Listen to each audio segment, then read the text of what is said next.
Assalamualaikum warahmatullahi wabarakatuh. Perkenalkan, nama saya Nabila Aulia Amru dari kelas 11 Askep A. Di sini saya akan melakukan jual beli sesuai syariat Islam. Pengertian muamalah. Pengertian muamalah dalam Kamus Bahasa Indonesia artinya hal-hal yang termasuk urusan kemasyarakatan, pergaulan, perdata, dan sebagainya. Sementara dalam fikih, Islam berarti tukar-menukar barang atau sesuatu yang memberi manfaat dengan cara yang ditempuhnya. Seperti jual beli, sewa menyewa, upah mengupah, pinjam meminjam, urusan bercocok tanam, berserikat, dan usaha lainnya. Dalam melakukan transaksi ekonomi seperti jual beli, sewa menyewa, utang piutang, dan pinjam peminjam, Islam melarang beberapa hal diantaranya sebagai berikut.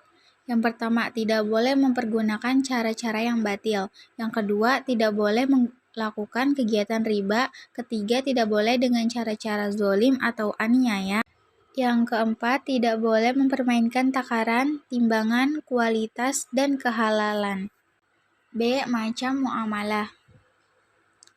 Yang pertama, jual beli. A. Syarat-syarat jual beli. Syarat-syarat yang telah ditetapkan dalam Islam tentang jual beli adalah: yang pertama, penjual dan pembelinya haruslah baligh, berakal sehat atas kehendak sendiri. Uang dan barangnya haruslah halal dan suci. Haram menjual arak dan bangkai, begitu juga babi dan berhala termasuk lemak bangkai tersebut. B. Bermanfaat. Membelilah barang-barang yang tidak bermanfaat sama dengan menyia-nyiakan harta atau pemboros. C. Keadaan barang dapat diserah terimakan, tidak sah menjual barang yang tidak dapat diserah terimakan. Contohnya menjual ikan dalam laut atau barang yang sedang dijadikan jaminan. D. Keadaan barang diketahui oleh penjual dan pembeli. E. Milik sendiri. Yang ketiga, jawab qabul. Seperti pernyataan penjual, saya jual barang ini dengan harga sekian. Pembeli menjawab, baiklah, saya beli.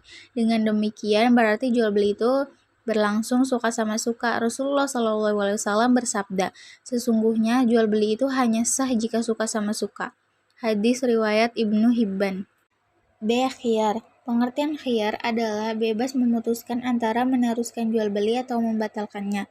Macam-macam khiyar. Yang A. Khiyar majelis adalah selama penjual dan pembeli masih berada di tempat berlangsungnya transaksi atau tawar-menawar, keduanya berhak memutuskan meneruskan atau membatalkan jual beli. Rasulullah SAW bersabda, dua orang yang berjual beli boleh memilih akan meneruskan atau tidak selama keduanya belum berpisah. Hadis riwayat Bukhari dan Muslim. B. Khiyar syarat adalah khiyar yang dijadikan syarat dalam jual beli. Misalnya, penjual mengatakan, saya jual barang ini dengan harga sekian dengan syarat khiyar 3 hari. Maksudnya, penjual memberi batas waktu kepada pembeli untuk memutuskan jadi tidaknya pembelian tersebut dalam waktu 3 hari. Apabila pembeli mengiyakan status barang tersebut sementara waktu dalam masa khiyar, tidak ada pemiliknya. Artinya, si penjual tidak boleh menawarkan kepada orang lain lagi. Namun, jika akhirnya pembeli memutuskan tidak jadi, barang tersebut menjadi hak penjual kembali. Rasulullah SAW bersabda kepada seorang lelaki, engkau boleh khiyar pada segala barang yang engkau beli selama 3 hari 3 malam. Hadis riwayat Baihaqi dan Ibnu Majah. C. Khiyar aibi atau cacat adalah pembeli boleh mengembalikan barang yang dibelinya jika terdapat cacat yang dapat mengurangi kualitas atau nilai barang tersebut, namun hendaknya dilakukan sesegera mungkin. Riba. 1. Pengertian riba. Riba adalah bunga uang atau nilai lebih atas penukaran barang. Hal ini sering terjadi dalam pertukaran bahan makanan, perak, emas, dan pinjam-meminjam. Riba, apapun bentuknya dalam syariat Islam, hukumnya haram. Sanksi hukumnya juga sangat berat. Diterangkan dalam hadis yang diriwayatkan bahwa Rasulullah mengutuk orang yang mengambil riba, orang yang mewakilkan, orang yang mencatat, dan orang yang menyaksikannya. Hadis riwayat Muslim. Dengan demikian, semua orang yang terlibat dalam riba sekalipun hanya sebagai saksi, terkena dosanya juga. Guna menghindarinya riba, apabila mengadakan jual beli barang sejenis seperti emas dengan emas atau perak dengan perak, ditetapkan syarat: A. Sama timbangan ukurannya. B. Dilakukan serah terima saat itu juga. C. Secara tunai, namun tetap harus secara tunai dan diserah terimakan saat itu juga, kecuali barang yang berlainan jenis dengan perbedaan. Macam-macam riba. A. Riba fadli adalah pertukaran barang sejenis yang tidak sama timbangannya. Misalnya, cincin emas 22 karat seberat 10 gram ditukar dengan emas 22 karat namun seberat 11 gram. Kelebihannya itulah yang termasuk riba. B. Riba kordi adalah pinjam-meminjam dengan syarat harus memberi kelebihan saat mengembalikannya. Misal, si A bersedia meminjam si B uang sebesar 100.000 asal si B bersedia mengembalikannya sebesar 115.000. Bunga pinjaman itulah yang disebut riba. Yang C. Riba yadi adalah akad jual beli barang sejenis dan sama timbangannya, namun penjual dan pembeli berpisah sebelum melakukan serah terima, seperti penjualan kacang, ketela yang masih di dalam tanah.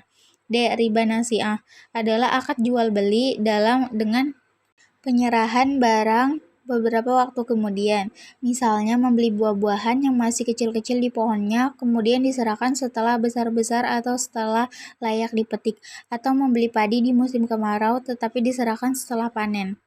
Yang kedua, utang piutang. Pengertian utang piutang adalah menyerahkan harta dan benda kepada seseorang dengan catatan akan dikembalikan pada waktu kemudian, tentu saja dengan tidak mengubah keadaannya. B. Rukun utang piutang. Satu, yang berpiutang dan yang berutang.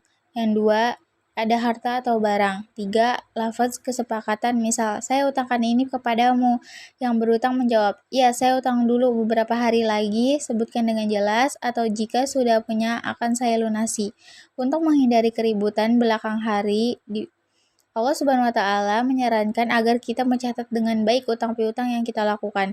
Jika orang yang berutang tidak dapat melunasi tepat pada waktunya karena kesulitan, Allah Subhanahu wa Ta'ala menganjurkan memberinya kelonggaran. Yang ketiga, sewa menyewa. Pengertian sewa menyewa dalam fikih Islam disebut ijarah. Artinya, imbalan yang harus diterima oleh seseorang atas jasa yang diberikannya. Jasa di sini berupa penyediaan tenaga dan pikiran, tempat tinggal, atau hewan. B. Syarat dan rukun sewa menyewa. 1. Yang menyewakan dan yang menyewa haruslah telah balik dan berakal sehat. Sewa menyewa dilangsungkan atas kemauan masing-masing, bukan karena dipaksa. Barang tersebut menjadi hak sepenuhnya orang yang menyewakan atau walinya. Ditentukan barangnya serta keadaan atau sifat-sifatnya. Manfaat yang akan diambil dari barang tersebut harus diketahui secara jelas oleh kedua belah pihak. Berapa lama memanfaatkan barang tersebut harus disebutkan dengan jelas. Harga sewa dan cara pembayarannya juga harus ditentukan dengan jelas serta disepakati bersama. Dalam hal sewa-menyewa atau kontrak tenaga kerja haruslah diketahui secara jelas dan disepakati bersama sebelumnya.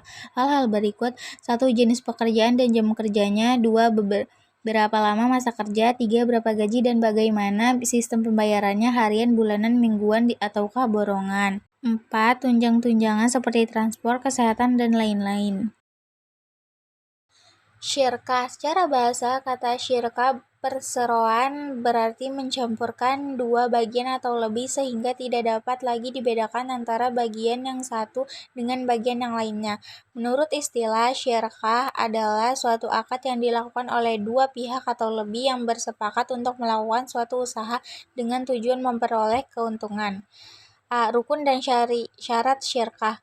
1. Dua belah pihak yang berakad akidani. Syarat orang yang melakukan akad adalah orang yang memiliki kecakapan ahliyah melakukan tasarruf pengelolaan harta. 2. Objek akad yang disebut juga ma'qud alaihi mencakup pekerjaan atau modal. Adapun syarat pekerjaan atau benda yang dikelola dalam syirkah harus halal dan diperbolehkan dalam agama dan pengelolaannya dapat diwakilkan. 3. Akad atau yang disebut juga dengan istilah sigot adalah syarat sah akad harus berupa tasarruf, yaitu adanya aktivitas pengelolaan. Macam-macam syirkah. Syirkah adalah syirkah antara dua pihak atau lebih yang masing-masing memberi kontribusi kerja amal dan modal mal. Syirkah ini hukumnya boleh berdasarkan dalil sunnah dan ijma sahabat.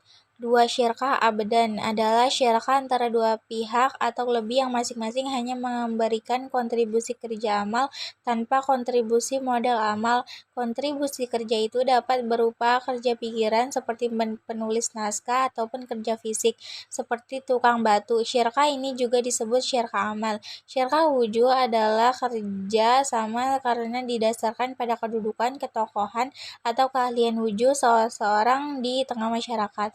Syirkah wujud adalah syirkah antara dua pihak yang sama-sama memberikan kontribusi kerja amal dengan pihak ketiga yang memberikan kontribusi modal mal. 4. Syirkah mufawadah adalah syirkah antara dua pihak atau lebih yang menggabungkan semua jenis syirkah di atas. Pengertian ini boleh dipraktikkan sebab setiap jenis syirkah yang sah berarti boleh digabungkan menjadi satu. 5. Mukarobah akad kerja sama usaha antara dua pihak di mana pihak pertama menyediakan semua modal sahibul mal, pihak lainnya menjadi pengelola atau pengusaha mudarib. 6. Musaqah, muzara'ah, dan mukabarah. D. Diperbankan. Pengertian perbankan, bank adalah sebuah lembaga keuangan yang bergerak dalam menghimpun dana masyarakat dan disalurkan kembali dengan menggunakan sistem bunga. Bank dilihat dari segi penerapan bunganya dapat dikelompokkan menjadi dua, yaitu bank konvensional dan bank Islam atau bank syariah. Bank syariah menggunakan beberapa cara yang bersih dari riba. Yang pertama, mudarabah. Yang kedua, musyarakah. Ketiga, wadi'ah. Yang keempat, qardul hasan. Yang kelima, muraba'ah. Asuransi syariah. Yang pertama, prinsip-prinsip asuransi syariah. Asuransi berasal dari bahasa Belanda asuransi yang artinya pertanggungan. Dalam bahasa Arab dikenal dengan atam yang berarti pertanggungan, perlindungan, keamanan, ketenangan, dan bebas dari perasaan takut. Si penanggung asuradur disebut mu'amin dan tertanggung yasrured disebut muta'min. Kedua, perbedaan asuransi syariah dan asuransi konvensional. Tentu saja prinsip tersebut berbeda dengan yang berlaku di sistem asuransi konvensional yang menggunakan prinsip transfer risiko.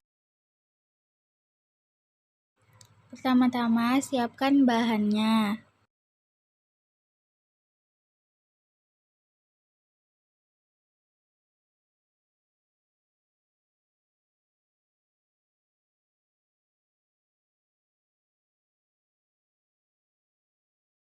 Setelah menyiapkan bahannya, kupas bawang putih.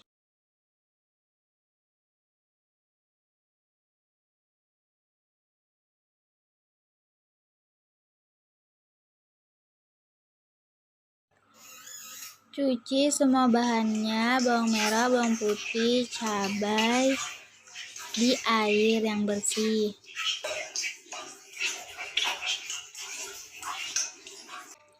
Lalu potong-potong bawang merah kecil-kecil.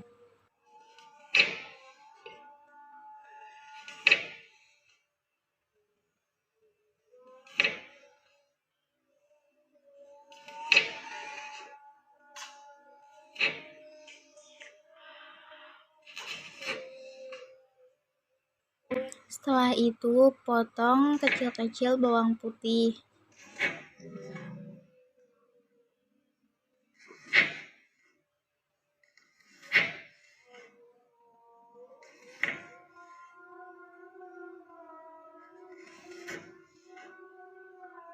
Sudah selesai, perbawang-bawangannya dipotong, dan sekarang potong cabai kecil-kecil.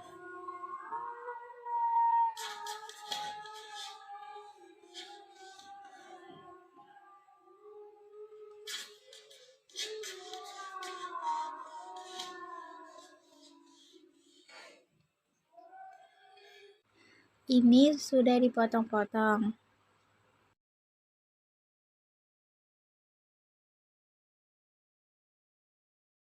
Pertama-tama yang dimasak adalah bawang putih dan bawang merah. Taruh bawang putih dan bawang merah di atas minyak panas. Lalu diaduk atau dioseng-oseng.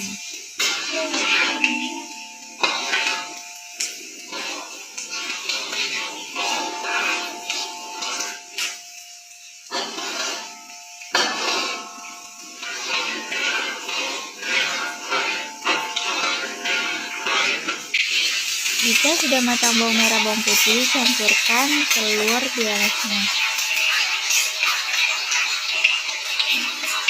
Setelah itu taruh cabai merah di atasnya panas. Lalu jika sudah semua tercampur, aduk-aduk.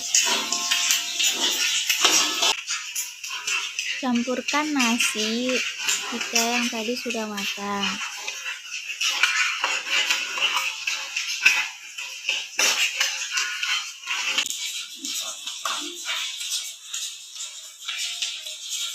Tambahkan kecap secukupnya.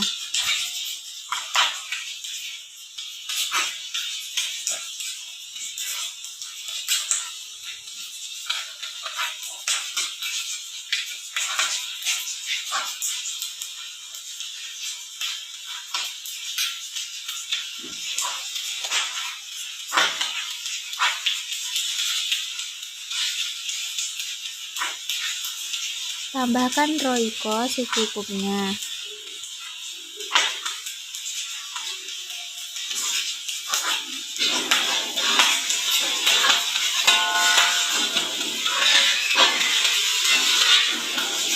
Lalu aduk-aduk agar semua tercampur merata.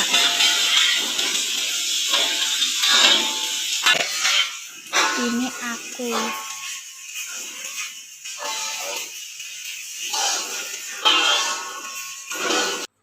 Ini nasi goreng yang sudah jadi.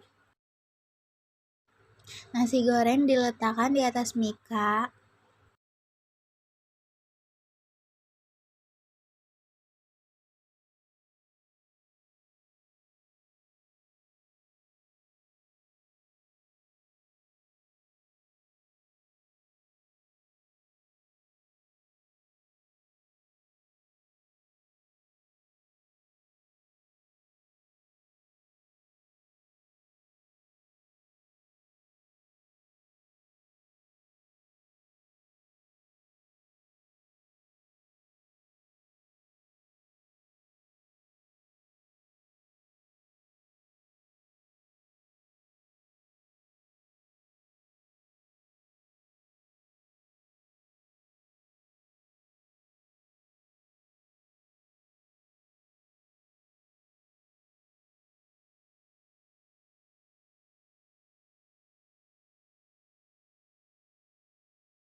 Nasi goreng siap dijual.